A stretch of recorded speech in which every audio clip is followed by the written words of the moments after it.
కృపాశక్తి సంపూర్ణమైన తండ్రి, సర్వాంతర్యామైనటువంటి తండ్రి, నీకు స్తుతులు స్తోత్రాలు. యేసయ్య, మరొక నూతన దినాన్ని మాకు అనుగ్రహించినందుకు నీ కృప ద్వారా వందనాలు తండ్రి. మళ్ళీ తిరిగి నాయన నీ బిడ్డలందరితో కలిసి వాక్యాన్ని ధ్యానించాలని కుటుంబంగా మేము కూడి వచ్చున్నాం ప్రభా. ఆ పవిత్రాత్మ అంధకార శక్తులన్నిటినీ యేసుక్రీస్తు నామంలో లయపరచవలసిందిగా ప్రార్థిస్తూ ఉన్నాను తండ్రి. మీ సన్నిధిలో మమ్మల్ని భద్రపరచండి నాయన, నీ కృపలో మమ్మల్ని భద్రపరచండి. నీ పరిశుద్ధ రెక్కల చాటున మమ్మల్ని అందరినీ భద్రపరచండి తండ్రి. నీకు స్తోత్రాలు. 2023 సంవత్సరం అంతా నువ్వు దయ చూపించి మరొక నూతన సంవత్సరం 2024 సంవత్సరానికి మమ్మల్ని క్షేమంగా భద్రంగా ప్రవేశపెట్టినందుకు నీ కృతజ్ఞతా స్తోత్రాలు. ఈ సంవత్సరం అంతా మీకు అందృష్టి మాపై ఉంచండి తండ్రి. నీ దయగల హస్తం మాపై ఉంచండి ప్రభువా. ఇది నా వాక్య ధ్యానంలో నీ సన్నిధి సహాయం దయచేయండి తండ్రి. కాబట్టి వెళ్ళుము, నీ నోటికి తోడయండి, నీవేం పలుకవలసింది నేను బోధిస్తాన్నారు ప్రభువా. నీ బిడ్డలుగా మేము నీ బల్ల చుట్టూ కూర్చున్నాం తండ్రి. చెప్పుచున్న నాకును వింటున్న మా అందరికీ నాయన, మా కుటుంబానికి, నాకు ప్రభా, యూట్యూబ్ ఛానల్ ద్వారా వింటున్న ప్రతి ఒక్కరికి కూడా తండ్రి మీ అగ్ని అభిషేకం దయచేయండి. గ్రహించగలిగిన జ్ఞానం దయచేయండి ప్రభా. మీరే మాకు బోధకుడైండండి, మీరే మాతో మాట్లాడండి, ముచ్చటించండి తండ్రి. మేము తెలుసుకునేంత విధంగా చిన్ని మాటలతో మీరు మాతో మాట్లాడి మహిమ పొందమని యేసుక్రీస్తు యొక్క పరిశుద్ధ నామమున వేడుకొని ప్రార్థిస్తున్నాను పరమ తండ్రి. Amen. Good morning children, God bless you. మనము ఎక్కడ ఉండి ఎప్పుడు విన్నా కానీ వాక్యం మనం ప్రార్థన చేసుకొని వినాలి. ఇదే కాదు, ఎవరి వాక్యమైనా మనం ప్రార్థన చేసుకొని వినటం మొదలు పెడితే దేవుడు మనతో మాట్లాడతారు. వాక్యం వినేటప్పుడు ప్రార్థన చేసుకోవాలి. వాక్యం విన్న తర్వాత కూడా దేవుడు మనతో తప్పకుండా మాట్లాడినప్పుడు అవును ప్రభా, ఈ తప్పిదం నాతో జరిగింది, ఆయన క్షమించమని వేడుకోవాలి. దేవుడు ఒకవేళ నీకు ఏదైనా వాక్కు ద్వారా దీవెనిచ్చుంటే తండ్రి నీకు వందనాలనైనా అని మనం దేవుని స్తుతించాలి. ఎప్పుడు వాక్యం విన్నా ముగించినా అలాంటి పద్ధతి మనకు మంచిది. సో ఈరోజు ఒక ప్రశ్న, పిల్లలు ఆత్మీయ బిడ్డలు అడిగిన ప్రశ్న ఏంటంటే, అంత్య దినాలలో ప్రభువు ఏలియా ఆత్మను ఇస్తానన్నారు కదా, మరి పరిశుద్ధాత్మ ఏలియా ఆత్మ ఒకటేనా? ఆ ఏలి ఆత్మ పొందుకోవాలంటే మనము ఏమి చేయాలి? అంత్యదినాల్లో ప్రభు ఏలియా ఆత్మను పంపిస్తానన్నారు, అది వాక్యంలో ఉంది, బైబిల్ చదివిన వాళ్ళకి తెలుస్తుంది. అయితే ఈ బిడ్డ ప్రశ్న ఏంటి అంటే, ఏలియా ఆత్మ పరిశుద్ధాత్మ ఒకటేనా, వేరే వేరా?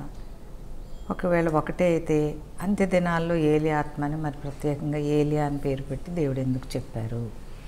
సరే, మనం ఆ ఏలియా ఆత్మని ఇప్పుడు అంత్యదినాల్లో ఉన్నాం కనుక ఆ ఏలియా ఆత్మతో నింపబడాలంటే ఎట్లా అని వారి ప్రశ్న. అయితే ఇక్కడ నేను ఒక మాట చెప్పాలనుకున్నాను. ఏంటంటే, యేసుక్రీస్తు మనకు దేవుడు, మన రక్షకుడు, మన దేవాది దేవుడు, మన సృష్టికర్త, మనను ప్రేమించిన వాడు.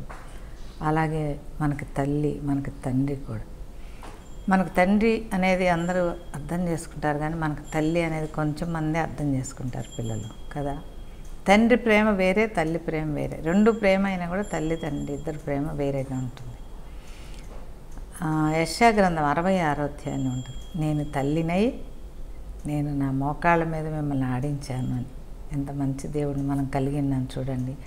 ఎందుకు ఈ మాట మీకు ముందే చెప్తున్నానంటే, ఆయన తల్లి తండ్రి రక్షకుడే కాదు, నేనే మీకు బోధకుడిని, మీరెవ్వరు బోధకుడని అనవద్దు అని చెప్పాడు. ఎందుకు మనం అర్థం చేసుకోవాలి. మనం వాళ్ళ బోధకులు, వీళ్ళు బోధకులు, వీళ్ళు బోధకులు అంటాం. అందరి బోధ మనం వినాల్సిందే, అందరినీ బోధకుల్ని గౌరవించాల్సిందే, ప్రేమించాల్సిందే, వాళ్ళని ఘనపరచాల్సిందే, వాళ్ళకి మనకున్న సంపదలతో వాళ్ళని గౌరవించాల్సిందే. కానీ నేనేమంటున్నానంటే, దేవుణ్ణి బోధకునిగా కలిగి ఉన్న బోధ మనకి ఇంకా చాలా తేలికగా అర్థమవుతుంది. ఒకవేళ ఆ బోధకుడు పరిశుద్ధాత్మతో మరుగుపరచబడి మాట్లాడితే అది దేవుడు బోధించినట్టే. ఎందుకంటే మనకు దేవుడు ఒక విషయం ఉంది, నాకు 10 సార్లు అయితే కానీ అర్థం కాదు, ఓర్పుగా దేవుని ఆత్మ చెప్తుంది.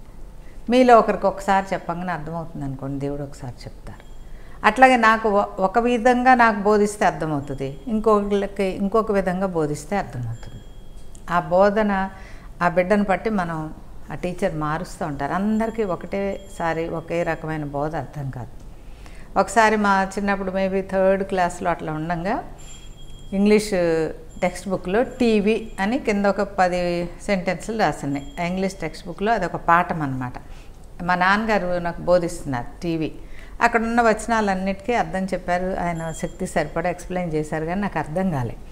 అప్పుడు డాడీ ఏం చేశారంటే, నాన్నగారు ట్రాన్సిస్టర్ కాదు, అప్పుడు రేడియో అని ఉండే. రేడియో అంటే దరిదాపు ఇది ఉంది కదా, దీనికంటే కూడా ఇంకా కొంచెం పెద్దగా ఉండే. ఇప్పుడు బ్లాక్ అండ్ వైట్ టీవీ అంత ఉండే దరిదాపుగా. సో నాన్న వెంటనే అక్కడ ఉన్నటువంటి ఆ రేడియోని చూపించి, ఇలాగే ఉంటుందమ్మా టెలివిజన్ అంటే, కానీ అయితే దాంట్లో మనుషులు ఉంటారు అన్నారు. నాకు వెంటనే పెద్ద ప్రశ్న వచ్చేసింది. ట్రాన్సిస్టర్ ఇంతే ఉంది కదా, అదే రేడియో ఇంతే ఉంది కదా, దాంట్లోకి మనుషులు ఎలా వెళ్తారు నాన్న అని అడిగాను నేను. చూసారా ఎంత అమాయక ప్రశ్నలో. నాన్నగారు వెంటనే నవ్వి, దాంట్లోకి మనుషులు వెళ్ళారమ్మా, ఎక్కడి నుంచో వాళ్ళు మాట్లాడుతుంటారు, వాళ్ళ ఫోటో మనం చూస్తాము, మనుషుల ఫోటో అని చెప్పారు. అప్పుడు నాకు ఒక ఐడియా వచ్చింది. ఎంత ఆశ్చర్యమో చూడండి.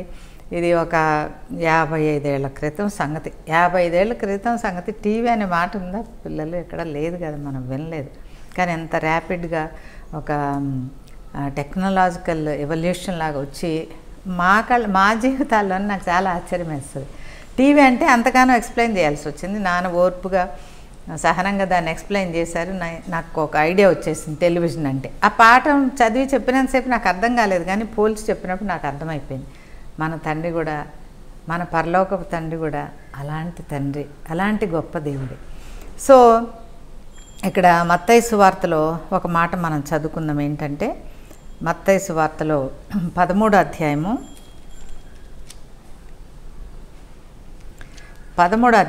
31వ వచనం చదువుతున్నా. ఆయన మరి యొక్క ఉపమానము వారితో చెప్పెను, పరలోక రాజ్యము ఒకడు తీసుకొని తన పొలంలో విత్తిన ఆవగింజను పోలి ఉన్నది. అది విత్తనములన్నిటిలో చిన్నదే, కానీ పెరిగినప్పుడు కూర మొక్కలన్నిటిలో పెద్దదై ఆకాశ పక్షులు వచ్చి దాని కొమ్మల యందు నివసించినంత చెట్టగును. చూసారా, మా నాన్నగారు చెప్పింది ఎందుకు అంతగా టైం తీసుకొని చెప్పాను ఇప్పుడు అర్థమైందా? ఈయన కూడా మన నాన్న, యేసయ్య మన నాయన, మన తండ్రి. సో మనకి చెప్పేది సవివరంగాను సులువుగాను అతి తేలికగా మనకు అర్థమయ్యేలాగా చెప్తారు. అది ఆయన యొక్క గొప్పతనం, ఆయన యొక్క మహాప్రేమ. మనకి పరలోకం విషయాలు ఎలా తెలుస్తాయి? తెలివి ప్రియులారా, కష్టం. ఎందుకంటే మనం చూడలేదు కదా కంటితో. టెలివిజన్ అనేది నేను చూడలేదు కనుక ఒక పోలికి చెప్పి నాన్న ఎక్స్ప్లెయిన్ చేశారు, నాకు అర్థమైపోయింది. సో మనం ఎవరమైనా ఇదిగో ఇక్కడ బెంచి ఉంది, ఇక్కడ కుర్చీ ఉంది, ఇక్కడ కెమెరా ఉందంటే అవి చూస్తున్నాం కనుక కొంత మటుకు అర్థమవుతుంది. పరలోకం మనం వెళ్ళి చూడలేదుగా, మరి ఎలా తెలుస్తుంది? తెలుసుకోవాలి, ఎలా తెలుస్తుంది? అందుకని దేవుడు దాన్ని పీసెస్ కింద చేసి అంత కాంప్లెక్స్ థింగ్ని, పరలోకం అనేటువంటి గొప్ప ఉన్నతమైన విషయాన్ని దాన్ని ముక్కలు పీసెస్గా చేసి మనం కంటితో ఈ భూమి మీద ఏం చూస్తున్నామో వాటితోటి పోల్చి మనకు దేవుడు తెలియచేశాడు. పరలోకం ఎలా ఉంటుందని ప్రభువు ఇక్కడ చెప్పారు. ఒక ఆవగింజలాగా ఉంటుంది. నీవు ఒక ఆవగింజని అంటే మనకు స్త్రీలకైతే తెలుస్తుంది, పెద్ద ఆవాలు చిన్న ఆవాలు అని ఉంటాయి. పెద్ద ఆవాలు మరీ పెద్దగా ఉంటాయి, తాలింపులో వేస్తూ ఉంటే తెలుస్తుంది. చిన్న ఆవాలు కొంచెం చిన్నగా ఉంటాయి. కానీ ఆనాటి పాలస్తీనాలో ఉన్న ఆవాలు ఇప్పుడు మనకున్న చిన్న ఆవాల కంటే కూడా ఇంకా చాలా చిన్నవి. చెప్పాలంటే గసగసాల కంటే చిన్నగా ఉంటాయి. ఒకవేళ ఆవాలు గుప్పిళ్ళు వేసుకొని మనం ఇట్లా ఏలుబెట్టి ఇట్లా అంటే కనుక దీని మీద ఒక 50-60 ఆవాల గింజలు వస్తాయి. అవి అంత సన్నవన్నమాట. అందుకని దేవుడు ఏం చెప్తున్నారు, తండ్రి అయిన దేవుడు, నువ్వు ఒక ఆవగింజ భూమిలో వేసావనుకో, అది ఎంత చిన్నగా ఉంటుంది, కంటికి కూడా కనపడదు. కానీ అది మొక్క వరదిల్లినప్పుడు ఆవ మొక్క చాలా పెద్దగా అవుతుంది. ఆవ మొక్క మీరు చూసారో లేదో, మామిడి చెట్టులాగా అంత మహావృక్షం అవ్వదు, కానీ చిన్న ప్లాంట్గా కూడా ఉండదు. కొంచెం కంది పొదలాగా, కంది చెట్టు అంత అవుతుంది. ఇప్పుడు నాకున్న హైట్ కంటే ఇంకా పెద్దగా అవుతుంది. సో ఆ ఆవ మొక్క నీకు చూస్తానికి కంటికి కనపడదు, కానీ అది నువ్వు నాటితే కనుక పెద్ద వృక్షమై దాని పొదల్లో కొన్ని పక్షులు కూడా నివాసం ఉండేంత పెద్దది అవుతుంది అని చెప్పాడు. అంటే నీకు ఇప్పుడు అర్థం కానటువంటి నీకు ఆవగింజ అంత మాత్రమే అర్థమైన పరలోకం అంత వైభవంగా ఉంటుంది అని దేవుడు పోల్చి చెప్పాడు. అర్థమైంది కదా? అట్లా పోల్చాలా? అవసరమా అంటే అవసరమే. దేవునికి అవసరం లేదు, మనకు అవసరం. మనకు అర్థం కావటం కోసం దేవుడు ఈ మెటాఫర్స్ అంటారు ఇంగ్లీష్లో, మెటాఫర్, ఉపమాన రీతిగా దేవుడు చెప్పుకుంటూ వచ్చాడు. అట్లాగే ఈ బాబు అడిగినటువంటి ప్రశ్న, అందరు మగపిల్లలే ప్రశ్నలు వేస్తున్నారు, ఆడపిల్లలు మరి నేర్చుకోరా వాక్యం? బైబిల్ చదవట్లేదా? చెప్పండి. ఈసారి ఆడపిల్లలు కూడా ఏదైనా ప్రశ్నలు వేయండి, సంతోషపడతా. ప్రతిసారి బాబు అని చెప్పాలనిస్తుంది. మా పాప కూడా ఈ ప్రశ్న అడిగింది అని చెప్తాను ఈసారి, సరేనా? మంచిగా వాక్యం నేర్చుకోండి, పరిశుద్ధాత్మ పొందండి. సో ఇక్కడ ఏలియా ఆత్మ అని చెప్పారు కదా. ఏలియా ఆత్మ అంటే ఏంటి అని మనకు తెలియాలంటే మనం కొంచెం ఏలియా కాలం నాటి పరిస్థితుల్లోకి వెళ్ళాలి, ఏలియా యొక్క జీవితంలోకి వెళ్ళాలి. మరి ఏలియా గురించి ఎక్కడుంది మనం చదువుకోవాలి అంటే కనుక 1 రాజు గ్రంథంలో 17, 18, 19 అధ్యాయాల్లో ఉంటుంది. అలాగే 2 రాజుల గ్రంథంలో 1, 2 అధ్యాయాల్లో ఉంటుంది. ఆ తర్వాత ఏలియా పునరుద్ధానంగా వెళ్ళిపోయిన తర్వాత మేఘాల మీద తీసుకెళ్ళబడిన తర్వాత అక్కడి నుంచి ఎలీషా గురించి రాయబడి ఉంటుందన్నమాట. కనుక మీరు ఇంకా ఈ మాట అర్థం కావాలంటే ఆ గ్రంథాలు చదువుకోండి. 1 కింగ్స్లో 17, 18, 19, 2 కింగ్స్లో 1 and 2 చాప్టర్స్ మీరు చదువుకోండి. అలాగే ఏలియా అంటే దేవుని యొక్క రక్షణ అని, యావే ఇస్ మై గాడ్ అనే అర్థాలు ఉంటాయన్నమాట. దేవుడే నాకు సమస్తము అనేటువంటి అర్థం ఏలియా ఆ పేరే. ఇదివరకు మినుపు వాళ్ళ జీవితం ఎలా ఉంటుందో ఆలోచించి వాళ్ళ పెద్దలు ఆ పేరు పెట్టేవాళ్ళు. ఇప్పుడు ఏ పేరు పెడితే ఆ పేరు. కొన్ని అసలు ప్రొనౌన్స్ చేయడానికి రాదు, పేర్లు ఎందుకు పెడతారో అర్థం కాదు.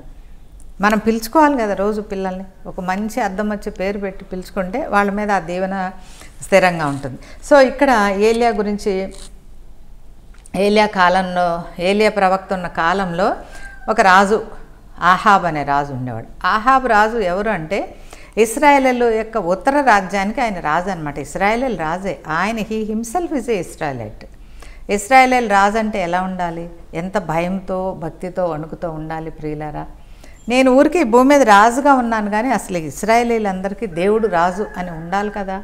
నీకు తెలియకపోతే నువ్వు పితరుల వెనక్కి వెళ్ళి నువ్వు ఆలోచించుకోవాలి కదా. ఆహాబ్ అప్పుడు వచ్చాడు, ఎక్కువ తక్కువ తెలియలేదనుకో, వాళ్ళ తండ్రి నుంచి తాత నుంచి అంతకుముందు తరాల నుంచి ఇశ్రాయేలీల యొక్క గొప్పతనం ఏంటి, ఇశ్రాయేలీల దేవుని యొక్క గొప్పతనం ఏంటి, ఆ దేవుడు ఇశ్రాయేలీల కోసం ఏమి చేశాడు అని కొంచెం ఆలోచించాలి కదా. అలా కాకుండా అన్నీ ఇశ్రాయేలీలకు ఉండేటువంటి కట్టడలన్నిటినీ మర్చిపోయి, వాళ్ళకు దేవుడిచ్చిన పద్ధతులన్నిటినీ మర్చిపోయి, దేవుని ధర్మశాస్త్రాన్ని విడిచిపెట్టి ఇష్టానుసారంగా పరిపాలించడమే కాకుండా, నేను ఎక్కువ రిఫరెన్సులు తీయలేను, దీనికి ఎక్కువ రిఫరెన్సులు తీయాలి కానీ మేము కంప్లీట్ చేసే టైంలో అన్నీ తీయలేను కనుక నేను చెప్తున్నా. సో ఇశ్రాయేలీల్ని ఎంత భక్తిగా భయంగా పరిపాలించాలి అనేటువంటి ధర్మశాస్త్ర సంబంధమైన ఆచారాలన్నిటినీ కూడా భయభక్తులు లేకుండా విడిచిపెట్టేసి తన ఇష్టానుసారంగా ఇశ్రాయేల్ ప్రజల్ని పరిపాలించడమే కాకుండా దేవుడు ఏది వద్దని చెప్పాడు ఆయన ప్రజలకి అదన్నీ చేసేలాగా వాళ్ళ మీద ఒత్తిడి తీసుకొచ్చాడు ప్రజలారా. ఇది మహాభయంకరమైన విషయం కదా. పోనీ నీ ఇష్టం నువ్వు అనుసరిస్తావేమో కానీ దేవుడు ప్రజలపైన ఒత్తిడి తేవటం ఏంటి? వాళ్ళందరూ విడిచిపెట్టినటువంటి బయలుదేవత విగ్రహాలని అక్కడక్కడ కట్టించడం, ఆ బయలుదేవతలకి పూజ చేసేలాగా ఇశ్రాయేలీలను ఒత్తిడి చేయడం, వ్యభిచార పాపము, విగ్రహ పాపము, వీటన్నిటిని దేవుడు అసహించుకునే ప్రతి పనిని కూడా ఇశ్రాయేలీలు బలవంతంగా చేయించినటువంటి రాజు ఆహాబ్ రాజు. చూడండి ఎంత భయంకరము. అక్కడక్కడ నేను కొన్ని వీడియోలు చూస్తున్నాను. పాపం చెల్లెళ్ళు తమ్ముళ్ళు వాళ్ళ ప్రాణం ఉండలేక ఒక ప్రాంతానికి వెళ్ళో ఒక ఇంటికి వెళ్ళో అమ్మ యేసుక్రీస్తు దేవుడు అని చెప్తే వాళ్ళని హింసించటం, చెడ్డ మాటలంటం, తోలునాటం, లేదంటే వాళ్ళకి బొట్లు పెట్టి తిప్పి పంపించడం, పంగనామాలు పెట్టి పంపించడం చాలా తప్పు ప్రియులారా. మీరు ఒక మాట వాళ్ళకి చెప్పొచ్చు, అమ్మ మా ఇంట్లో మాకు ఒక దేవుడు ఉన్నారు, ఆయన మేము కొలుసుకుంటాం, దయచేసి మా ఇల్లు విడిచిపెట్టి మీరు ఇంకెక్కడన్నా బోధ చేసుకోండి అంటే అయిపోతుంది కదా. అసభ్యంగా మాట్లాడి వాళ్ళని హింసించి స్త్రీ అని కూడా చూడకుండా, పాస్టర్ అని చూడకుండా తప్పు కదా అలా అనడం. చెప్పడం మాకు దేవుడిచ్చిన బాధ్యత. యేసును ఎరిగిన వాళ్ళంగా రుచి చూసి మాకు తెలుసు కనుక, అది ఆశీర్వాదం మాకు తెలుసు కనుక, యేసుని నువ్వు అంగీకరించకపోతే వచ్చే కష్టమేంటో మాకు తెలుసు కనుక మా నోరు ఊరకుండదు, చెప్తాం. అది రాజ్యాంగం ఇచ్చిన హక్కే కాకుండా మాకు బైబిల్ ఇచ్చిన బాధ్యత. ఆ బాధ్యతతో మేము వచ్చినప్పుడు మీకు ఇష్టం లేదు, దాంట్లో ఏం తప్పులేదు, మిమ్మల్ని ఏం బలవంతం చేయట్లేదుగా. ఇప్పుడు ఒకవేళ ఎక్కడన్నా ఒక ఎముక ఎరిగితే ఒక డాక్టర్ దగ్గరికి వెళ్ళినాం, ఇంకో డాక్టర్ దగ్గరికి వెళ్ళినాం, 10 మంది దగ్గరికి వెళ్ళినా నాకు బాగా ఒక మంచి డాక్టర్ దగ్గర మేలైంది అనుకో, నేనేం చేస్తాను, మళ్ళీ ఎవరికన్నా మా ఇరుగు పొరుగులు ఎవరికన్నా ఎముక సమస్య వస్తే అమ్మాయి పలానాలు కాదు, ఆ డాక్టర్ ఎగ్జాక్ట్గా నేను చెప్పిన డాక్టర్ దగ్గరికి వెళ్ళామా ఊరికే నయమైపోతుందని చెప్తాను. చెప్పమా? చాలా విషయాలు ఇలాంటివి మనం చూస్తుంటాం. అట్లాగే యేసుక్రీస్తు అనే దేవుళ్ళు మేము అనుభవించినటువంటి సంతోషం, మేము అనుభవించబోయేటువంటి పరలోక రాజ్యము, రెండవ రాకడ, ఇవన్నిటి సత్యాలు చెప్పడం మాకు ఇష్టం. మీకు దీవెన, చెప్పకపోయినా మాకు కాలం జరిగిపోతుంది కానీ వింటే మీకు దీవెన. అలాంటి వాళ్ళని ఇంకెప్పుడు ఏమీ అనకండి తమ్ముళ్ళు చెల్లెళ్ళు. క్రైస్తవేతర తమ్ముళ్ళకి చెల్లెళ్ళకి నా విజ్ఞాపన, ఇంకెప్పుడు క్రైస్తవుల మీద ఒక రాయేసి కానీ ఒక నోటితో నోరు పారేసుకొని కానీ ఏమీ అనకండి. వాళ్ళ దేవుడే కాదు, వాళ్ళకి తండ్రి. ఆయా సమయాల్లో ఆయన దిగి వస్తారు సహాయం చేయడానికి. సరేనా? సో ఇక్కడ ఈ ఆహాబు చేసిన ఇంకొక మేజర్ మిస్టేక్ ఏంటంటే, సీదోను రాజు కుమార్తె అయినటువంటి యెజబెల్ను వివాహం చేసుకున్నాడు. ఇక్కడ చేసే ఎన్ని తప్పులు తండారం ఆయన ఎక్కడ దాకా తీసుకెళ్ళింది. అదే వివాహం అనేది ఘనమైంది దేవుడు చెప్పాడు. ఎవరినంటే వాళ్ళని వివాహం ఆడకూడదు, ఎవరో ఒకళ్ళని ప్రేమించి పెళ్లి చేసుకోకూడదు. ఇవన్నీ తప్పు. ఇశ్రాయేలీయుల కట్టడలు వేరే ఉంటాయి. అన్యులను పెళ్లి చేసుకోకూడదు. గాడిద ఎద్దు కలిపి నాగలు కట్టి వ్యవసాయం కుదరదు. ఇవన్నీ ఉన్నాయి కదా, వాక్యాలు జ్ఞాపకం చేసుకోవాలి కదా. అవన్నీ విడిచిపెట్టేసి ఒక అన్యరాజు దగ్గరికి వెళ్ళి ఆ రాకుమార్తె అయినటువంటి యెజబెల్ను వివాహం చేసుకున్నాడు. మరి వివాహం అన్ని విషయాల్లో ఘనమైంది అయినప్పుడు నువ్వు ఆ ఘనతను పోగొట్టుకున్నావు కదా. మరి నీ జీవితంలో ఎంత మేజర్ మిస్టేక్ అయిపోయింది చూడు. ఈ కాలం నాడు కూడా మొన్న ఒక చెల్లి ఫోన్ చేసి వాళ్ళ పాపకి మైండ్ ఎఫెక్ట్ అయిందమ్మా, తను మెడికల్ సెకండ్ ఇయర్ చేస్తుంది, ఏమి నా స్వాధీనంలో లేదమ్మా అని చెప్పింది. ఆ పాప డీపీ చూసినప్పుడు నాకు అర్థం కాలేదు, వాడు క్రిస్టియనా నాన్ క్రిస్టియనా అని చెప్పి. ఎవరైనా నాకు ఫోన్ చేసి నేను ఎవరితో అయినా మాట్లాడతా పిల్లలు. సో ఫోన్ చేసి మాట్లాడినప్పుడు వాళ్ళ హస్బెండ్ హిందూగా ఉన్నారు, ఆవిడ క్రిస్టియన్, లవ్ మ్యారేజ్ చేసుకున్నారు. దేవుడు బయలుపరిచిన అంశాలు ఎంత బాధాకరంగా ఎంత విషాదకరంగా అనిపించినాయో నాకు. ఇద్దరు చెరొక దేశంలో ఉంటారు. పాప చదువుకోవట్లేదు, తనకి మైండ్ మొత్తం ఏం చెప్పాలి, she is a depressed girl. బాబు కూడా అదే పరిస్థితి. నాకు చాలా దుఃఖం అనిపించింది. ఈ పెళ్లి చేసుకోకుండా ఉంటే బాగుండేది కదా అనిపించింది. కానీ అప్పటికే వాళ్ళు వివాహం అయ్యి 20-25 సంవత్సరాలు. ఇప్పుడు మనం దాన్ని వెనక్కి తీసుకెళ్ళడం కోసం చెప్పట్లేదు. ఇప్పుడైనా మీరు వివాహం చేసుకునే వాళ్ళు ఎవరన్నా ఉంటే తప్పనిసరిగా దేవుని దగ్గర కనిపెట్టి ప్రార్థన చేసుకోండి ప్రియులారా. ఈ ఆహాబు చేసిన మిస్టేక్స్ అన్నిట్లో ఒక మేజర్ మిస్టేక్ యెజబెల్ని పెళ్లి చేసుకోవటం. ఆ తర్వాత 1 రాజుల గ్రంథము 18వ అధ్యాయంలో ఉంటుంది, 13-19 వచనాల్లో. నేను తీయట్లేదు. దేవుని యొక్క ప్రవక్తల్ని హింసించటమే కాకుండా దే బీహెడెడ్, తలలు తీసేశారు. నీకు ఆ ప్రవక్త ఆయనకి ఇష్టమైంది ఏదని చెప్పుకుంటున్నాడు, నువ్వు ఒక ప్రవక్త, నీకు ఇష్టమైంది నువ్వు చెప్పుకోవాలి కదా. అట్లా కాకుండా ఇశ్రాయేలు రాజయ్యుండి యెజబెలు చెప్పిన మాట విని, తన భార్య మాట విని దేవుని ప్రవక్తలందరినీ తలలు కోయించేశాడు. ఇది ఎంత భయంకరమైన విషయం చూడండి. కనుక పార్ట్నర్ని ఎంచుకునేటప్పుడు జాగ్రత్త. నీకు దేవుళ్ళనే ప్రోత్సహించి దేవుల్లో నడిపించే భార్యని భర్తని నువ్వు సెలెక్ట్ చేసుకోవాలి. లేకపోతే కనుక నువ్వు అనేక హింసలు పడటమే కాకుండా నువ్వు యేసుక్రీస్తునే వదులుకోవాల్సినటువంటి పరిస్థితి వస్తుంది. ఇది చాలా బహుభయంకరం పిల్లలారు. నిన్ను పుట్టించిన దేవుడు ఎక్కడో నీ భార్యను కూడా పుట్టించుంటాడు, నీ భర్తను కూడా పుట్టించుంటాడు. కొంచెం సమయం దేవుల్లో కనిపెట్టి వేచి ప్రభు అని అడిగి ప్రభు చూపించితేనే చేసుకోండి. లేదంటే టైం వృధా అయినా, టైం ఎక్కువైపోయిందైనా మీకు ఆలోచనలన్నిటిని దేవునికి అప్పగించి ప్రార్థన చేసుకొని దేవుడిచ్చిన పార్ట్నర్తోనే మీరు సుఖపడాలి అని దేవుని చిత్తం. సో ఇలాంటి కాలాల్లో ఈ ఆహాబు చేసినటువంటి ఆహాబును బట్టి ఇశ్రాయేల్ చేసినటువంటి పాపానికి అంతటికి ఒక 3.5 సంవత్సరాలు వర్షం పడకుండా అయిపోయింది. హల్లెలూయా. ఈ వర్షం పడకుండా ఉండటం కోసం దేవుడు స్వయంగా వర్షాన్ని ఆపేయచ్చు, కానీ ఆ వర్షాన్ని ఆపే శక్తి ఒక ప్రవక్త నోట్లో పెట్టాడు. హల్లెలూయా. ఏలియా ప్రార్థన చేయమన్నాడు, ఏలియాని దేవుడు ప్రార్థన చేయమన్నాడు. దేవుడు డైరెక్ట్గా చేయలేడు. వర్షాన్ని ఆపగలరు, చంద్రుడిని తీసేయగలరు, సూర్యుడిని 4 సూర్యుడిని పెట్టగలరు, అన్నీ ఆయన స్వాధీనం కదా. కానీ ప్రవక్తని దేవుడు ఎంత ప్రేమిస్తారంటే, ప్రవక్తని దేవుడు ఎంత ఘనపరుస్తారంటే, ముందు ఆయన నోట్లోంచి ఒక ప్రార్థన విడుదల చేయించాడు దేవుడు. ఆహాబు పరిపాలనలో 3.5 సంవత్సరాలు వర్షం పడకుండా ఎదురుగుండా నించొని, ఆహాబు ఎదురుగుండా నించొని ప్రార్థన చేసినటువంటి ప్రవక్త ఏలియా. అలాగే మళ్ళీ అదే ఏలియా 3.5 సంవత్సరాల తర్వాత దేవుని మాటకు లోబడి ప్రార్థన చేసినప్పుడు మళ్ళీ 3.5 సంవత్సరాలు హ్యాపీగా వర్షం పడింది. ఇప్పుడు కూడా మనం చూస్తున్నాం కదా, డిసెంబర్ మాసం అంతా అసలు వర్షమే లేదు. ఈ సంవత్సరాలు వర్షమే లేదు.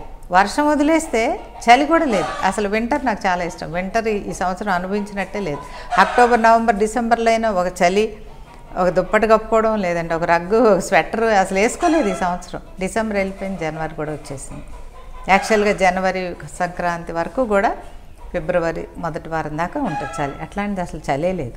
సీజన్స్ అన్నీ మారిపోయినాయి. ప్రజల పాపమే ఈ ప్రకృతి మీద పడుతుందని మీరు అర్థం చేసుకోవాలి పిల్లలు. అలాగే వర్షాలు లేవు, ఈ సంవత్సరం వర్షాలు లేవంటే చేసే పాపాలన్నీ ఎక్కువైపోతున్నాయి. మరి వర్షాలు ఎక్కడి నుంచి వస్తాయి?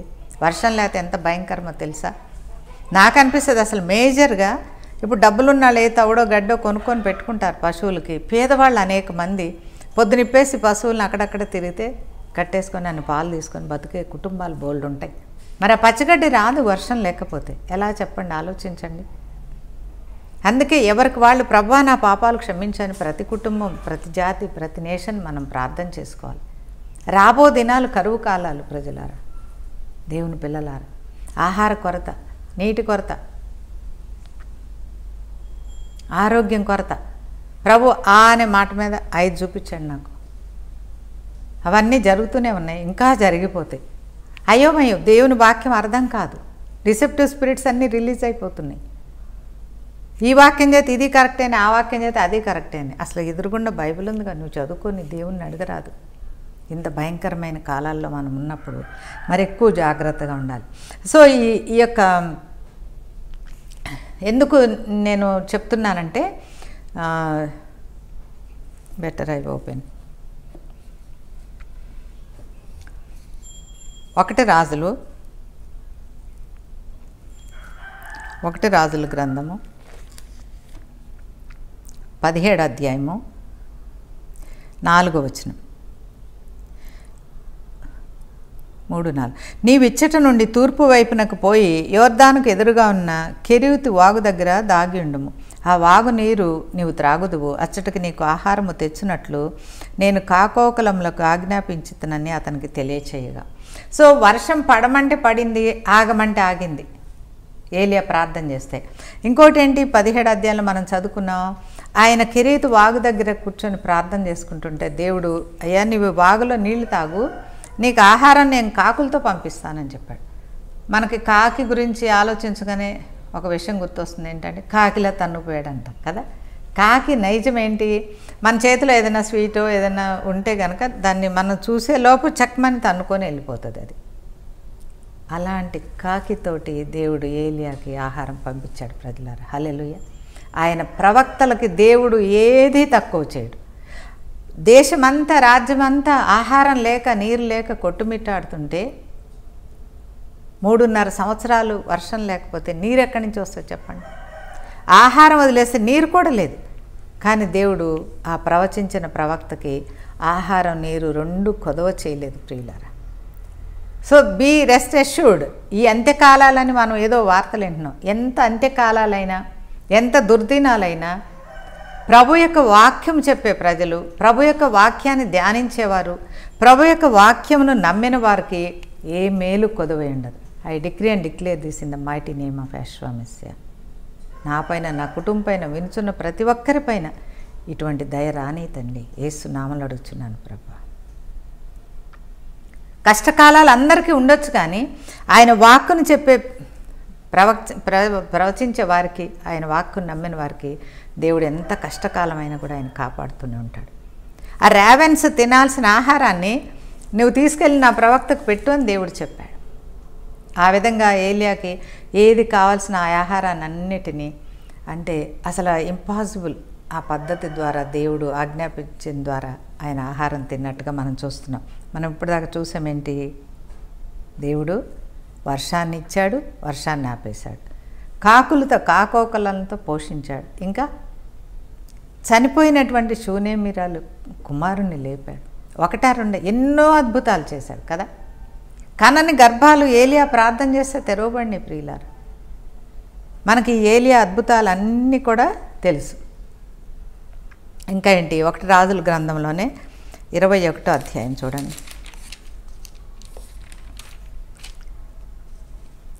21వ అధ్యాయం 23వ వచనం. 22-23.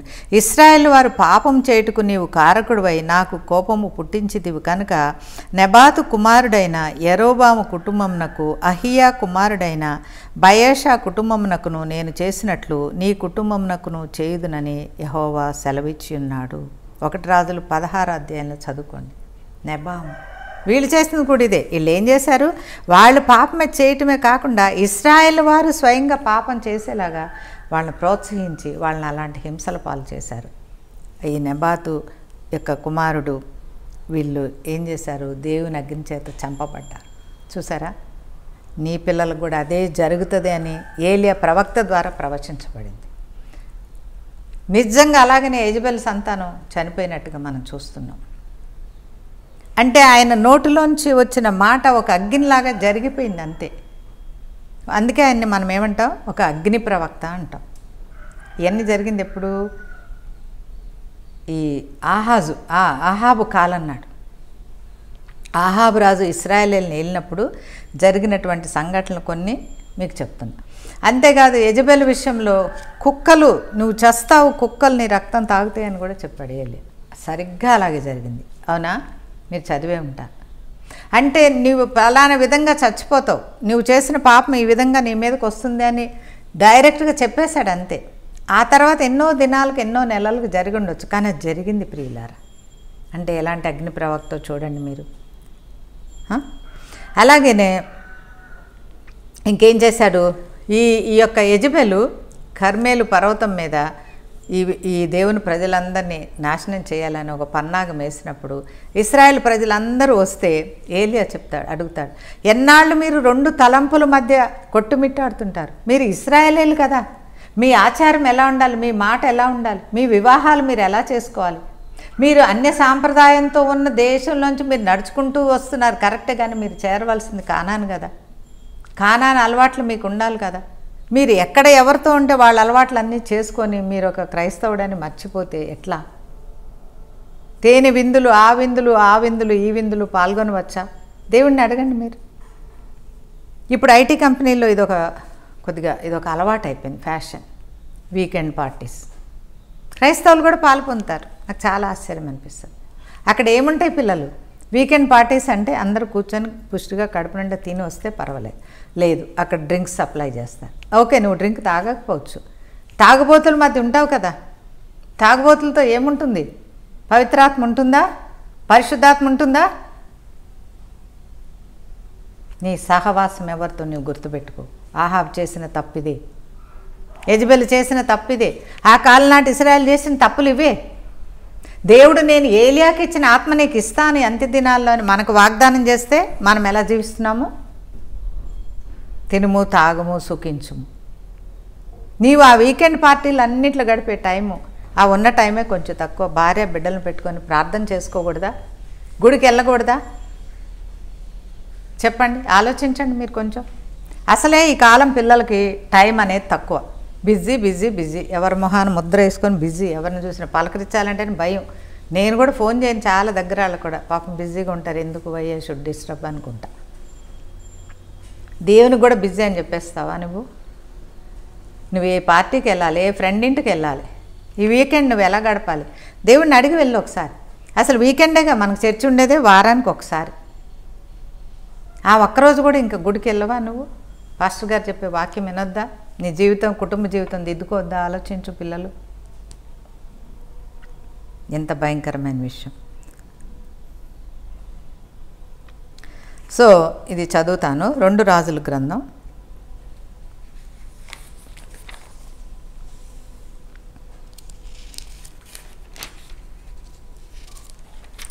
2 రాజుల గ్రంథము 1వ అధ్యాయం.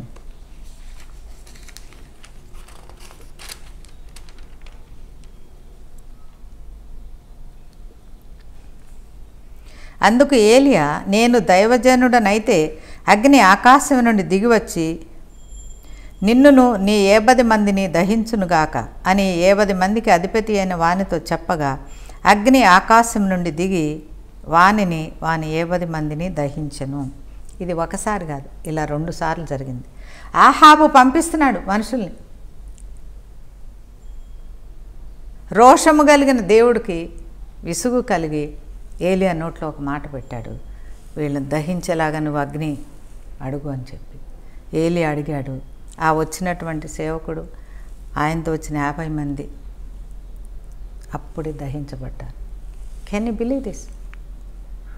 ఒక 50 మంది మనుషులు కాలిపోయేంత అగ్ని పరలోక రాజ్యంలోంచి ఏలియా ప్రార్థన విని దేవుడు కుమ్మరించాడు. ప్రజలారా, మనం ఇప్పుడు ఇజ్రాయెల్ యుద్ధం గురించి మాట్లాడుకుంటాం, మన పక్క దేశం ఏం చేస్తుందో అని మాట్లాడుకుంటాం. అవసరం లేదు. యుద్ధాలు మనం కాదు, యెహోవావి. హల్లెలూయా. క్రైస్తవుల యుద్ధాలు క్రైస్తవులు చేయకూడదు. క్రైస్తవుల యుద్ధాలు దేవుడు చేస్తాడు. ప్రియులారా, ఎవరు దేవుణ్ణి నా తండ్రి అని స్వీకరిస్తారో వాళ్ళ యుద్ధాలు మీరు మర్చిపోండి. మీ కష్టాలు మీరు జస్ట్ మర్చిపోండి, ప్రార్థన చేయండి, విశ్వసించండి. మన యుద్ధము యెహోవాది. యెహోవా దేవుడు చేస్తాడు మన యుద్ధం. ఇప్పుడు 50 మందిని ఎవరు చంపారు?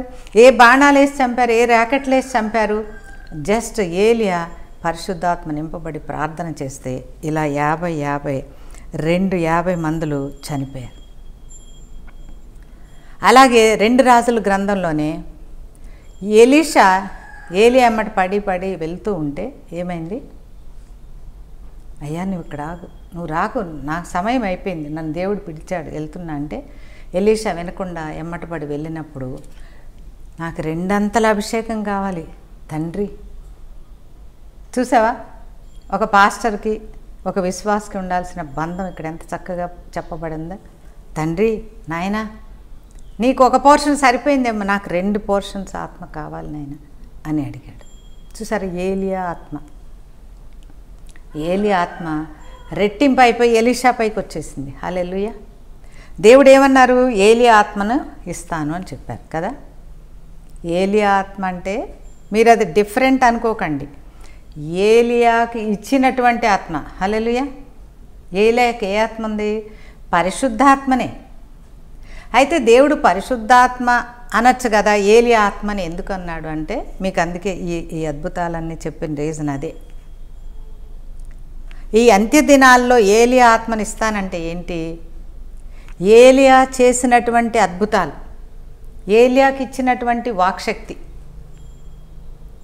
దేని మీద? సృష్టి మీద. దేవుడు కదా సృష్టించింది. సూర్యచంద్ర ఆకాశాలు వర్షం ఇవన్నీ దేవుని ద్వారా వస్తాయి. కానీ సృష్టి మీద నీకు అధికారం ఇస్తానని చెప్పాడు. హల్లెలూయా. సృష్టిని నువ్వు కావాలంటే ఆపేయచ్చు, కావాలంటే గేట్స్ ఓపెన్ చేయొచ్చు. అలాగే శత్రువుల మీద నీకు అధికారం. 50 మంది ఒక్క క్షణంలో కాలిపోయారు. నిన్ను హింస పెట్టిన శత్రువులు అంటే నేను మనుషులు అంటలేదు ఇక్కడ, ఆత్మ సంబంధమైన శత్రువు. మన శత్రువు ఎప్పుడు ఆత్మ సంబంధి. ఏ మనుషులు మనకు శత్రువులు కాదు, ఏ మతస్థులు మనకు శత్రువులు కాదు. ప్రతి మతములో ఉన్న వాళ్ళు మన తమ్ముళ్ళు, అక్కలు, అన్నయ్యలు. అర్థమైందా? నేను ఏ మతానికి వ్యతిరేకంగా మాట్లాడట్లేదు, ఏ పద్ధతికి వ్యతిరేకంగా మాట్లాడట్లేదు. శత్రువు అంటే ఇప్పుడు ఒక హిందూ సహోదరుడు కూడా ఇంట్లో సమాధానం ఉండకపోవచ్చు, లేదంటే భార్యకో బిడ్డకో ఏదన్నా జబ్బో ఏదో ఉండొచ్చు. ఆ జబ్బు మన శత్రువు అన్నమాట. మన కుటుంబంలో అశాంతి కలుగ చేసేది అది మన శత్రువు, మనిషి కాదు ఇక్కడ నేను అంటుంది. సో ఈ చివరి దినాల్లో నీకు అపవిత్రాత్మలని బంధించేటువంటి, అపవిత్రాత్మల్ని నీ వాక్శక్తితో కాల్చేయగలిగినటువంటి పరిశుద్ధాత్మ వరాన్ని నేను నీకు ఇస్తానని సంఘానికి దేవుడు వాగ్దానం ఇచ్చేశాడు. హల్లెలూయా. ఏలియా తర్వాత ఎవరు చేయలేదా అంటే, ఏలియా ఎలీషాల తర్వాత అట్లా మెల్లమెల్లగా సన్నగిల్లి ఉండవచ్చు. ప్రవక్తల కాలాలు స్టార్ట్ అయిపోయినాయి. వచనాలు చెప్పే ప్రవక్తలు ఎక్కువైపోయారు. అద్భుతాలు ఆశ్చర్యాలు చేసింది మాత్రం ఏలియా ఎలీషా కాలాలు మనకు ఎక్కువగా చెప్పబడినాయి రాజుల గ్రంథాల్లో. మళ్ళీ తిరిగి చివరి దినాల్లో అలాంటి అభిషేకం నా ప్రజలకు అవసరము అని ఎరిగినటువంటి దేవుడు, నా కుమారుడా, నా కుమార్తె, నీవు ఏలియా వంటి అభిషేకం కొరకు ప్రార్థన చెయ్యి. ఏలియా కాలం నాడు వచ్చినటువంటి కష్టాలు ఇశ్రాయేల్ ప్రజలకు తిరిగి రాబోతున్నాయి. హల్లెలూయా. షమలరి కందర పరీక్ష బలరి కందర పరీక్ష. యెజబెలు, ఆహాజు కలిపి ఇశ్రాయేల్ ప్రజల ప్రవక్తలు ఇశ్రాయేల్ని హింసించడం, దారి తప్పించడమే కాకుండా ఇశ్రాయేల్ యొక్క ప్రవక్తలని గొంతులు కోసి చంపించేశారు ప్రజలారా. అలాంటి దినాలు మన ముందున్నాయి. అటువంటప్పుడు మనకు ఎలాంటి అభిషేకం కావాలని మీరు అనుకుంటున్నారు? ఏలియా వంటి అభిషేకం మనకు కావాల్సిందే. రాబో దినాలు తేలికని మీరు అనుకోకండి. రాబో దినాలు క్రైస్తవులకి కష్టకాలాలే ఉన్నాయని నాకు అనిపిస్తుంది ప్రియులారా. ఆ కష్టాలను మనం ఎలా జయించాలి? ప్రభు యొక్క పరిశుద్ధాత్మ శక్తి ద్వారా జయించాలి. ఇప్పటికే మనకి పరిశుద్ధాత్మ శక్తితో నింపబడి ఉంటే మంచిదే, కానీ అద్భుతాలు ఆశ్చర్యాలు చేసేటువంటి శక్తి నింపబడాలి. మీకు ఇంకొక మాట నేను చెప్పాలనుకుంటున్నాను. ప్రకటన గ్రంథం చూడండి. ప్రకటన గ్రంథం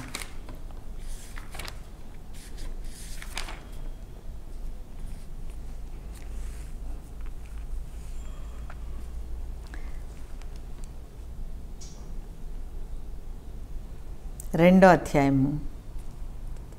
ప్రకటన గ్రంథం 2వ అధ్యాయము 20వ వచనం. అయినను నీ మీద తప్పు ఒకటి నేను మోపవలసి ఉన్నది, ఏమనగా తాను ప్రవక్తిని నని చెప్పుకొనుచున్న యెజబెల్ అను స్త్రీని నీవు ఉండనిచ్చుచున్నావు. జారత్వము చేయుటకును విగ్రహములకు బలి ఇచ్చిన వాటిని తినుటకును అది తన దాసులకు బోధించుచు వారిని మోసపరుచుచున్నది. చూసారా? ఇప్పుడు 1 రాజుల గ్రంథం 9వ అధ్యాయం 37వ వచనం చదవండి. అక్కడ యెజబెల్ చనిపోయింది ప్రియులారా. యెజబెల్ చనిపోయింది. ఏలియా ప్రవక్త ప్రవచించినట్లే ఆ యొక్క రాజసౌధం మీద నుంచి కింద పడి షేపు కూడా తెలియకుండా మొహం చేతులు మాత్రమే గుర్రాలన్నీ తొక్కేసి పేగులన్నీ బయటకు వచ్చి ఒక భయంకరమైన మరణాన్ని ఆవిడ రుచి చూసింది. మరి ఇక్కడ మళ్ళీ తిరిగి ప్రకటన గ్రంథంలో యెజబెలను స్త్రీని నీవు ఉండనిచ్చుచున్నావు అని చెప్పి తుయతైరా సంఘానికి, అంటే నాకు మీకు మన సంఘాలకు మనం వెళ్తున్న సంఘాలకు ఒక హెచ్చరిక దేవుడు చెప్తున్నాడు. ఏంటి? ఏమని చెప్తున్నాడు? మీ సంఘములో యెజబెల్ ఉంది, జాగ్రత్త. ప్రియ తమ్ముడు చెల్లి, నీలో యెజబెల్ అనేది ఉంది, జాగ్రత్త. నీ కుటుంబాన్ని యెజబెల్ ఆవహించింది, జాగ్రత్త అని దేవుడు తెలియజేస్తున్నాడు ప్రియులారా. అంటే మీకు ఏమర్థమైంది? అందుకే చెప్పే మన శత్రువు ఆత్మస్వరూపని. యెజబెల్ అనేది రాజుల గ్రంథంలో 9వ అధ్యాయం 1 రాజులో చనిపోయింది అని మనం చదువుకున్నాం 37వ వచనాలు. కానీ ఇక్కడేముంది? యెజబెల్ అనేది ఉండనిస్తున్నాం అనేది. అందుకే మీకు తేలికగా అర్థం కావటానికి నేను చెప్తున్నా, జెజబెల్ ఈజ్ ఏ సిస్టమ్. హల్లెలూయా! అది ఒక సిస్టమ్. యెజబెల్ ఆత్మ అనేది ఒక అపవిత్ర ఆత్మ సిస్టమ్. ఇప్పుడు మీరు సిస్టమ్ అంటే కంప్యూటర్ని అంటారు కదా, మీరు దాన్ని ఏమంటారు? కంప్యూటరే కదా. ల్యాప్టాప్ని మీరు ఏమంటారు? సిస్టమ్. మా కోళ్ళు అప్పుడప్పుడు కొడుకు ఆన్ చేసి అక్కడే ఆన్ చేసి పనులు చేసుకుంటూ ఉంటారు. అదేంటో కిక్ కక్క అంటే నేను వాళ్ళు పిలుస్తూ ఉంటాను. అదేంటో మోగుతుంది చూసుకోండి బాబు. అది ఒక సిస్టమ్. మీరు మీ ముందు సిస్టమ్ పెట్టుకొని ఉంటారు ల్యాప్టాప్, కానీ ప్రపంచం అంతటితో కనెక్ట్ అవ్వగలరు, అవునా కదా? ఆ మాటకు వస్తే సెల్తో కూడా, అది కూడా ఒక సిస్టమ్, ఒక ట్యాబ్లెట్, ఒక ల్యాప్టాప్. కానీ అది ఎక్కడికైనా కనెక్ట్ అవుతుంది. హల్లెలూయా! అలాగే ఆనాటి యెజబెలు ఆహాజు భార్యగా ఉండి ఏలియాకి వ్యతిరేకంగా నిలిచి దేవుని ప్రవక్తల్ని, దేవుని ప్రజలను హింసించినటువంటి ఒక పెద్ద అపవిత్రాత్మ. అపవిత్రాత్మ అంటే కంటే మీకు తేలిగ్గా అర్థమవుతుంది, ఒక పెద్ద దెయ్యం అన్నమాట. సో ఆ యెజబెల్ని చంపడానికి ఏం కావాల్సి వచ్చింది? ఏలియా కావాల్సి వచ్చింది. హల్లెలూయా! ఆ యెజబెల్ని చంపడానికి ఏలియా వంటి అగ్ని ప్రవక్త కావాల్సి వచ్చింది. సో ఇక్కడ ప్రకటన గ్రంథంలో ఉన్నటువంటి ఈ 2వ అధ్యాయంలోని ఈ యెజబెల్ సిస్టమ్, ఇప్పుడు ఉన్నటువంటి మన మధ్యన ఉన్నటువంటి ఈ యెజబెల్ అనే చీకటిని చంపడానికి మనకేం కావాలి? ఏం కావాలి బాబు? ఏలియా ఆత్మ కావాలి. హల్లెలూయా! మీకు ఇప్పుడు అర్థమైందా? అంత్య దినాల్లో ప్రభు ఏలియా ఆత్మ ఇస్తా అన్నారు కదా. మరి పరిశుద్ధాత్మ ఏలియాత్మ వేరేనా? అది ఎట్లా పొందాలి అన్నారు. సో పరిశుద్ధాత్మే, ఏలియాత్మ అంటే పరిశుద్ధాత్మే. ఆనాడు ఏలియా రూపంలో ఏలియాని అభిషేకించి పరిశుద్ధాత్మ దేవుడు యెజబెల్ని చంపినట్లే ఈ కాలంలో దేవుడు మనకు అభిషేకం ఇచ్చి యెజబెల్ లాంటి ఒక బ్యాడ్ సిస్టమ్ని, ఒక చీకటి శక్తుల సమూహాన్ని పారద్రోలటానికి మనకు అధికారం ఇస్తానని దేవుడు వాగ్దానం ఇచ్చాడు. అర్థమైపోయింది కదా ఇప్పుడు? It is a system. So ఇదేం చేస్తుందంట ప్రకటన గ్రంథంలో? జారత్వం చేయడానికి. ఇది ఎంత భయంకరం చూడండి.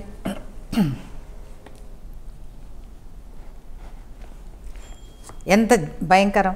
జారత్వం చేయడానికి అంటే 10 ఆజ్ఞలకు వ్యతిరేకంగా చేస్తుంది ఇశ్రాయేల్ ప్రజల్ని. ఇప్పుడు లేదా మీరు ఎక్కడ చూడలేదా? తప్పకుండా చూసే ఉంటారు. నేనైతే చూసే. చాలామంది 10 ఆజ్ఞలు వరుసగా చెప్పమంటే చెప్పని వాళ్ళు బోల్డంతమంది క్రైస్తవులు ఉన్నారు. చిన్న చిన్న పాస్టర్స్ నేను ఎప్పుడన్నా అమ్మ చర్చి కట్టుకుంటున్నాం డబ్బులు ఇవ్వంటే తప్పకుండా ఇస్తాయి. 10 ఆజ్ఞలు చెప్పు అంట. నేను 2-3 చెప్పి ఊరుకుంటారు. మరి మనకు ఆజ్ఞ తెలియకపోతే పాటించడం అని ఎలా తెలుస్తుంది చెప్పండి? ఎక్కడున్నాం మనము? సో విగ్రహములకి అర్పించిన దాన్ని తింటున్నారు. నాకు తెలుసు ప్రసాదాలు తినే క్రైస్తవులు చాలామంది నాకు తెలుసు. దాని ద్వారా ఎంత భయంకరమైన విషయాలు జరుగుతాయి మీకు తెలుసా? నేను కళ్ళతో చూశాను ప్రియులారా. జీవితాలు నాశనం అయిపోయినాయి. మానసిక శక్తిని కోల్పోయారు యవ్వనస్తులు. డిప్రెసివ్ స్పిరిట్ వాళ్ళని ఆవహించింది. డిప్రెషన్స్లోకి వెళ్ళిపోయారు. ఎంత భయంకరం చూడండి విగ్రహానికి అర్పించింది తినటం ద్వారా. మారు మనసు పొందుటకు నేను దానికి సమయం ఇచ్చితిని కానీ అది తన జారత్వం విడిచిపెట్టి మారు మనసు పొందలేదు. ఆ యెజబెల్ స్పిరిట్ని పొంది కుటుంబాలని సంఘాలని పాడు చేస్తున్న వాళ్ళు కూడా నశించిపోవడం దేవునికి ఇష్టం లేదు. అందుకని ఒక సమయం పెట్టుకొని వాళ్ళు మారు మనసు పొందాలి, యేసుని తెలుసుకోవాలని దేవుడు చాలా టైం ఇచ్చాడు. When the time is up nobody can help, even God won't help. అలాంటప్పుడు ఏం చేస్తాడు? చూసి కనిపెట్టినటువంటి దేవుడు ఈ పాపాల భారం ఎక్కువైపోయి ఈ యెజబెల్ వంటి చీకటి శక్తులు ఎక్కువైపోయినప్పుడు తన యొక్క సంఘానికి, తనను నమ్మినటువంటి విశ్వాసులకి, తన వాక్యాన్ని ప్రకటించేటువంటి బిడ్డలకు ఈ అద్భుతాలు ఆశ్చర్యాలు చేసేటువంటి శక్తిని ఏలియా యొక్క ఆత్మని ఇచ్చి, ఏలియాకి ఇచ్చినటువంటి పరిశుద్ధాత్మని ఇచ్చి తన సంఘాన్ని గణపరిచి ఒక పని చేస్తాడు. ఏంటో చెప్పనా? 2 రాజుల గ్రంథము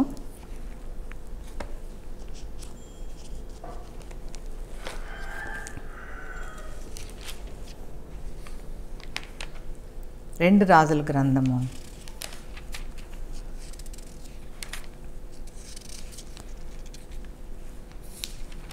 2వ అధ్యాయము 11వ వచనం. వారు ఇంకా వెళ్ళుచు మాటలాడుచుండగా ఇదిగో అగ్ని రథమును అగ్ని గుర్రములను కనబడి వీరిద్దరూ వేరు చేసెను. అప్పుడు ఏలియా సుడిగాలి చేత ఆకాశమునకు ఆరోహణమాయను. హల్లెలూయా చెబుదామా దేవునికి? ఇలాంటి అద్భుతాలు ఆశ్చర్యాలు చేసి దేవుడిచ్చిన వాక్కు ప్రకారం ప్రవచించి దేవుని చిత్తాన్ని భూమి మీద ఏలియా అభిషేకంతో చేసిన ప్రవక్తలందరినీ దేవుడు ఏం చేస్తాడు? ఏలియాని తీసుకెళ్ళినట్టే తీసుకెళ్ళడానికి వస్తాడు ప్రియులారా. హల్లెలూయా. He will catch up. God is going to catch up his church that who works like ఏలియా వలె ప్రవచించి, ఏలియా వలె అగ్ని ప్రవక్తలుగా, అగ్ని బిడ్డలుగా, పరిశుద్ధాత్మ అభిషిక్తులుగా ఉన్నవారిని తీసుకొని వెళ్ళడానికి మేఘాల మీద యేసయ్య వచ్చి తన యొక్క సంఘాన్ని, తన అభిషిక్తుల్ని, తన పని చేసిన వారిని ప్రీతిగా తీసుకొని ఏలియాని తీసుకొని ఎట్లా వెళ్ళిపోయాడో అలాగే తన సంఘం కోసం తిరిగి రాబోతున్నాడు ప్రియులారా. మరి ఏలియా అంటే అభిషేకం నీకుందా? ఏలియా వల్లే నువ్వు ప్రవచిస్తున్నావా? ఏలియా పొందినటువంటి ఆత్మ నువ్వు పొంది ఉన్నావా? వర్షం గాలి అన్నీ నీ మాట వింటున్నాయా? నీ ఇంట్లోని చీకట్లను నువ్వు పారదోలగలుగుతున్నావా? నాకు తెలియదు ప్రియులారా. మేమైతే ఇలాంటి విషయాలు రోజు పోరాడుకుంటూనే ఉంటాం. మీరు కూడా అలాంటి అగ్నితో నింపబడి ఏలియా వంటి సాక్ష్యాలతో మీరు జీవించి ఈ భూమి మీద ప్రస్తుతం ఉన్నటువంటి ఈ యెజబెల్ సిస్టమ్ని మీరు నాశనం చేసి పడగొట్టి దేవుడు మన కొనిపోయే సమయం కొరకు, ఆ ర్యాప్చర్ కొరకు మనందరం కనిపెట్టాలని దేవుని పేరట మీకు తెలియచేస్తున్నాను. Let us pray for that spirit. పరిశుద్ధుడా, కృపాశక్తి సంపూర్ణ, సర్వాంతర్యమైనటువంటి దేవుడా యేసయ్య, ఇంత చక్కని వాక్యాన్ని మీరు మాకు బోధించినందుకు మీ కృతజ్ఞతాస్తుతులు, స్తోత్రాలు. అవును తండ్రి, నేను కూడా చాలాసార్లు ఏలియా ఆత్మ ఏంటి అని నేను కూడా అనుకున్నాను ప్రభా. ఈ దినం నాకున్న సంశయాలు కూడా మీరు తొలగించినారు, నీకు వందనాలు ప్రభా. ఒకవేళ యెజబెల్ ఆత్మ నాలో ఉంటే, నా కుటుంబంలో ఉంటే, నేను వాక్య బోధిస్తున్న సంఘంలో ఉంటే, వినుచున్న ఈ బిడ్డల జీవితాల్లో ఎవరి జీవితంలో అయినా ఉంటే దయతో మీరు తొలగించండి నాయన. దాని గురించి పోరాడి జయము పొందేటువంటి నాయన ఆ జెజబెల్ స్పిరిట్ని పారత్రోలగలుగునటువంటి ఏలియాకి కలిగినటువంటి అగ్ని ఆత్మను మీరు నాకును నా కుటుంబమునకును వినుచున్న మా యూట్యూబర్ అందరికీ కూడా, మా సబ్స్క్రైబర్స్ అందరికీ కూడా ఏలియా వంటి అగ్ని అభిషేకం ఇచ్చి మీ రాకడ కొరకు కనిపెట్టి నాయనా మీ రాజ్యంలో మేము ఉండునట్లుగా సహాయం దయచేయమని యేసుక్రీస్తు పరిశుద్ధ నామమున అడిగి ప్రార్థిస్తున్నాను పరమ తండ్రి. ఆమేన్. ఆమేన్. గాడ్ బ్లెస్ యు పిల్లలు. చెప్పిన నాకు విన్న మనందరికీ కూడా దేవుడు ఈ అంత్యకాలంలోని ఏలియా వంటి ఆత్మాభిషేకంను అనుగ్రహించునుగాక. God bless you. ఆమేన్.